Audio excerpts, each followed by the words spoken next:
오늘은 열왕기상 19장 말씀입니다. 우리는 하나님께서 의인은 복 주시고 악인은 벌 주실 것이라 여깁니다. 그러나 하나님은 북이스라엘 가장 악하다는 아합 왕 때에 가장 강력한 선지자 엘리야를 보내주시고 그를 만나주시고 많은 이적을 보이셨습니다. 악한 자를 벌하시는 것이 아니라 그가 돌아오기를 간절히 원하셨습니다. 에스겔 18장 23절 주 여호와의 말씀이니라. 내가 어찌 악인이 죽는 것을 조금인들 기뻐하랴.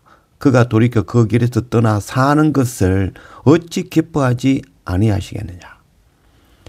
요한복음 3장 17절 하나님이 그 아들을 세상에 보내신 것은 세상을 심판하려 하심이 아니요 그로 말미암아 세상이 구원을 받게 하려 하심이니라. 악인도 구원하시기 원하시는 분이 바로 하나님이시죠. 주님은 심판이 아니라 구원자로 이 땅에 오신 것입니다. 심판과 멸망은 하나님 원하시는 일이 아니며 하나님께서 하시는 일도 아니죠. 하나님이 없는 것, 하나님을 떠나는 것, 하나님의 말씀이 없는 것, 그게 바로 멸망이며 심판이며 사망입니다. 하나님께서 어두움을 주시는 것이 아니라 빛 되시는 하나님을 떠나는 것이 흑암이며 죽음인 것입니다. 8절 이에 일어나 먹고 마시고 그 음식물의 힘을 의지하여 40주 40야를 가서 하나님의 산 호렙에 이르니라. 엘리야가 그곳 굴에 들어가 거기서 머물더니 여호와의 말씀이 그에게 임하여 이르시되 엘리야야 네가 어찌하여 여기 있느냐.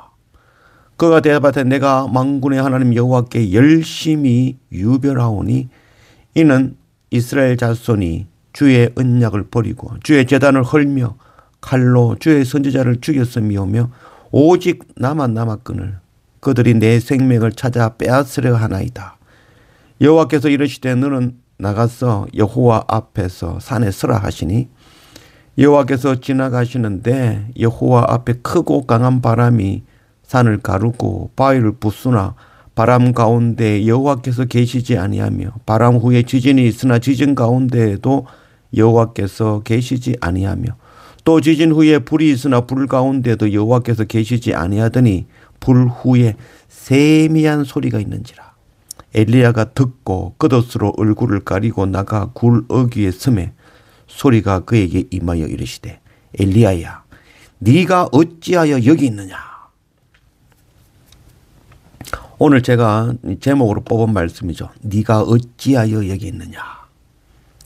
엘리야가 갈멜산에서 바알의 제사장 450명과 아세라 제사장 400명을 죽인 일이 이스라엘 아합 왕의 아내 이세벨은 이 우상을 섬기는 자죠. 그래서 그를 엘리야를 죽이려 하였던 것입니다. 선지자 엘리야는 유다 남쪽 브엘세바로 도망하여 홀로 광야에 나가 로뎀나무 아래에서 죽기를 원할 때 하나님의 천사가 찾아와 위로하고 떡과 물을 마시게 하였죠.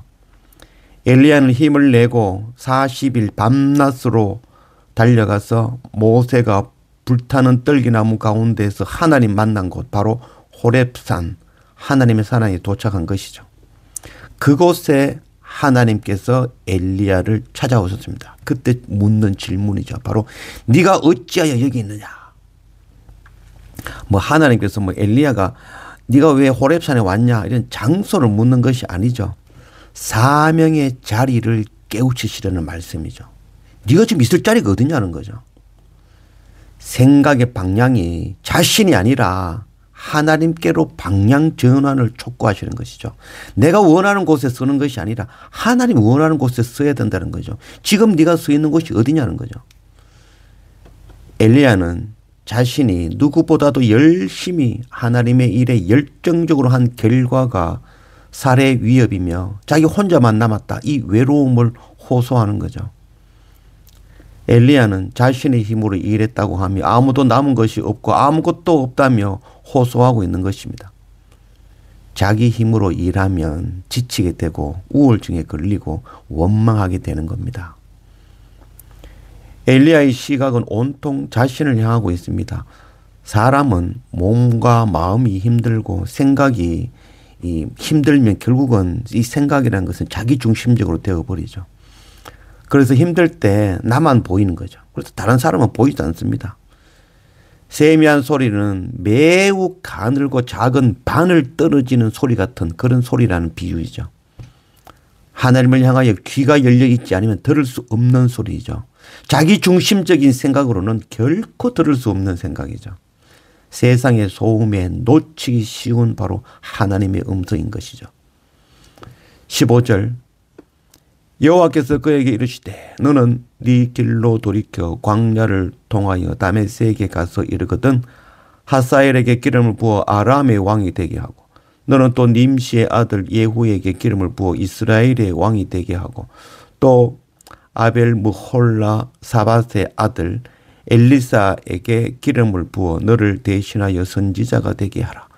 그러나 내가 이스라엘 가운데 7,000명을 남기리니 다 바알에게 무릎을 꿇지 아니하고 다 바알에게 입맞추지 아니한 자니라. 하나님께서는 네가 써야 될 자리, 엘리야가 써야 될 자리를 다시 전해주는 거죠. 바로 엘리야에게 사명을 전하는 거죠. 그가 다시 지나가야 될 곳은 바로 광야이죠. 광야 학교가 아니면 결단코 하나님을 배울 수가 없습니다. 날마다 광야를 통하여 하나님께서 우리를 부르신 그 사명을 깨우치는 네가 어디에 있느냐 어찌하여 여기 있느냐라는 그 하나님의 음성 날마다 듣고 돌이킬 줄 아는 그런 우리가 되기를 원합니다. 다메섹에 하사엘에게 기름을 부어 아람의 왕이 되게 하였고 또 하사엘은 바로 하나님께서 이스라엘 그 이사벨을 견제하기 위해서 세운 왕이죠. 그리고 이스라엘 10번째 왕 예후에게 기름을 부어 왕이 되게 하셨습니다. 예후는 이세벨을 죽이고 아합과의 그 바알 우상 숭배자들을 몰살시키는 일을 하였죠. 그리고 엘리야 선지자 자신을 뒤를 이어 엘리사에게 기름 부어 선지자로 세우신 것이죠. 그리고 한 가지 더 하나님께서 말씀해 주시죠. 이스라엘 가운데 7,000명을 남겼다는 거죠. 혼자라는 그 엘리야의 투정에 어떻게 혼자냐? 혼자가 아니라 이스라엘 가운데 바알에 무릎 꿇지 않은 7,000명이 아직 더 있다고 말씀하신 것이죠. 7이라는 것은 완전수죠. 그래서 딱 7,000명이 있다는 그런 의미보다는 하나님의 일을 감당하기에 합당하고 충분한 일꾼들이 준비되어 있다는 것을 말씀하시는 것이죠. 우리는 가끔 착각하죠. 내가 꼭 나만 하나님의 일하는 것 같죠. 내가 하나님의 일하면 나만 일할 수 있다고 생각하는 것 정말 큰 착각입니다. 내가 아니라도 하나님의 일은 하나님께서 예비한 다른 자를 통하여 반드시 이루실 것이죠. 그러나 내가 그 일 감당하지 못하면 그에 대한 책임은 반드시 물으실 것입니다. 죽으면 죽으리라. 사명을 주시고 일할 수 있을 때에 투정 부리거나 우울증 빠지지 않고 교만하지 말고 감사함으로 열심히 일해낼 수 있는 그런 우리가 되기를 원합니다.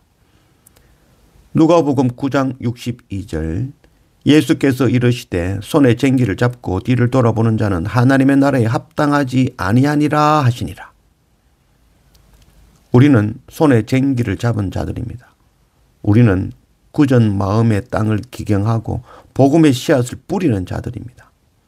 뒤를 돌아보고 세상을 돌아보며 나에게 집중하는 자들이 아니라는 것이죠. 하나님의 나라를 향하여 앞으로 나아가는 자들인 것입니다. 오늘 우리에게 묻는 질문, 네가 어찌하여 여기 있느냐라는 그 주님의 세미한 음성 들으며 내가 선 자리가 어디인지를 알고 우리가 투정 부리지 않고 하나님의 나라와 의를 향하여 앞만 보고 나아가는 쟁기 잡은 자의 사명 감당해내는 그런 우리가 되기를 원합니다.